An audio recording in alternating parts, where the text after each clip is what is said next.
Has William Ruto succeeded in dividing the opposition, which is a big advantage to him? A divided opposition, the better. For William Ruto, the divide and conquer strategy will be implemented for his re-election 2027. Welcome back to our channel. Press the subscribe button for more news bulletins on Royal News, the channel where you get all your trending politics. Now, the question is the opposition officially divided? Let us dive into it. Now, opposition is now officially divided into two. Yesterday, Gachagua, Eugene Wamalwa, and Kalonzo held a meeting addressing the press. Now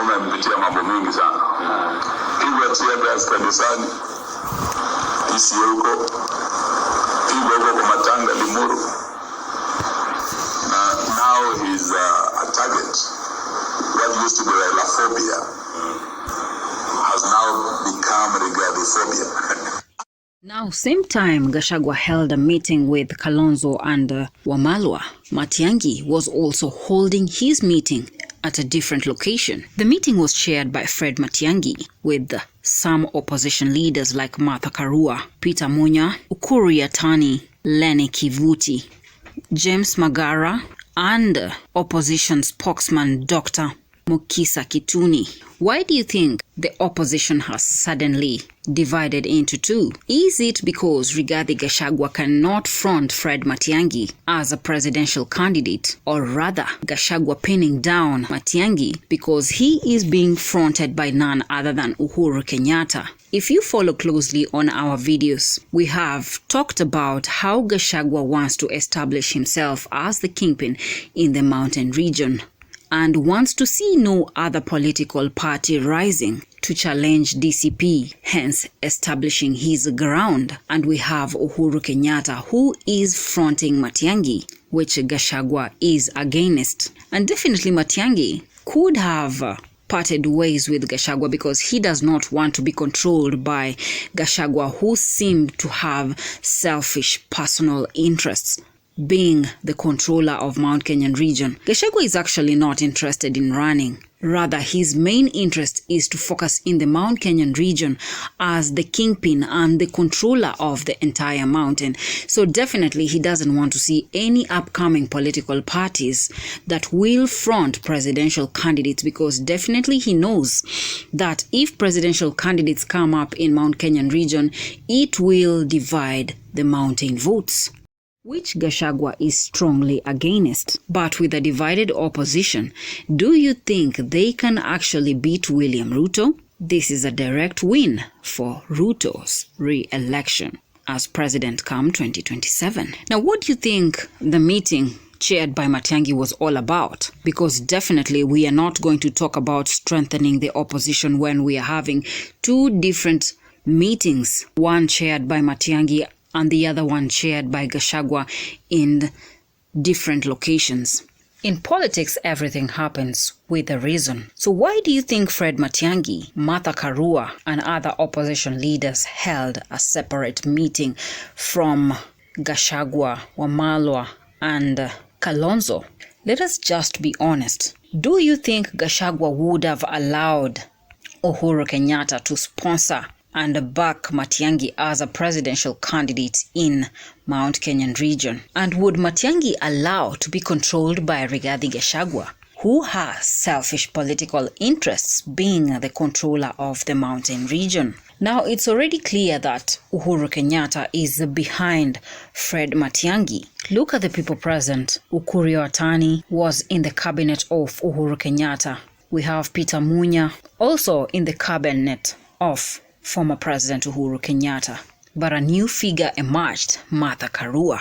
And we also have Kivuti and also Mukisa Kituni. But all these figures could be under one man, Uhuru Kenyatta.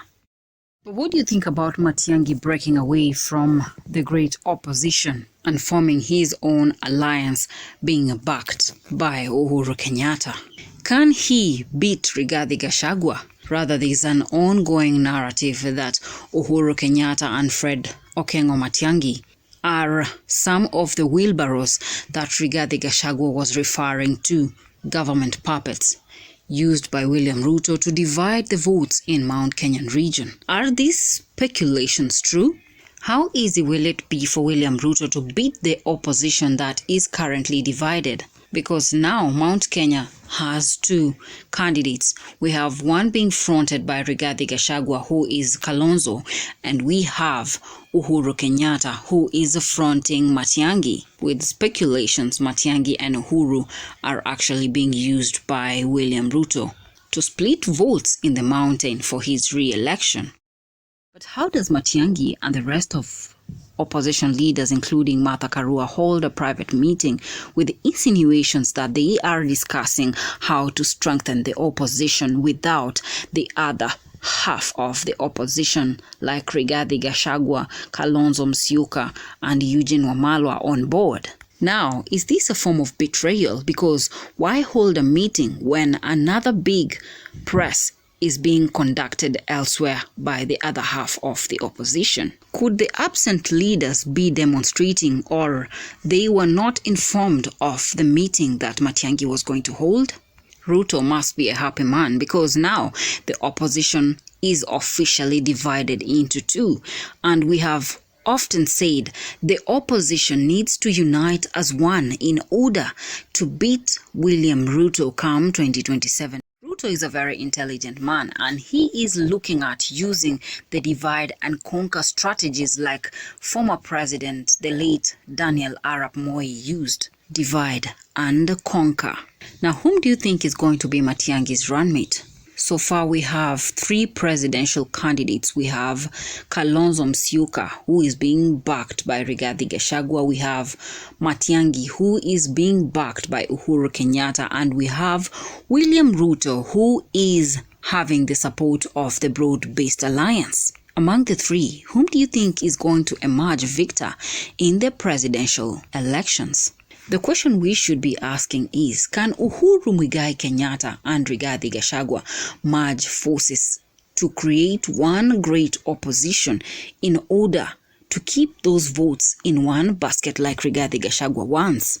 Because we know what Gashagua's interest is by now, controlling Mount Kenyan region. Gachagua doesn't care who will be president for as long as he has the mountain in his hands.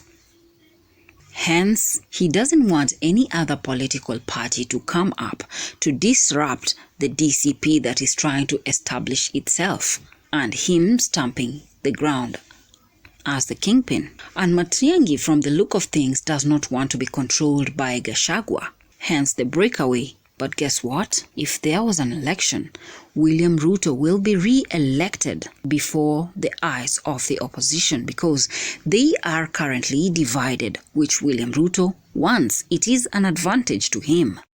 Can the opposition beat William Ruto while divided? Can Gashagua and former President Uhuru Kenyatta merge forces in order to create a big political alliance, stamping the ground of the opposition, united as one in order to send William Ruto home? Kalonzo and Matiangi, can they form an alliance by merging forces to work together? As we all know, Kalonzo is being fronted by Gashagua and Matiangi being fronted by Uhuru Kenyatta. Politics is getting intense, and a division in the opposition is exactly what William Ruto is targeting for his re-election. Divide and conquer. What do you think? Leave me your views on the comment section. Subscribe to Real News, the channel where you get all your trending politics. JD Ishmaels.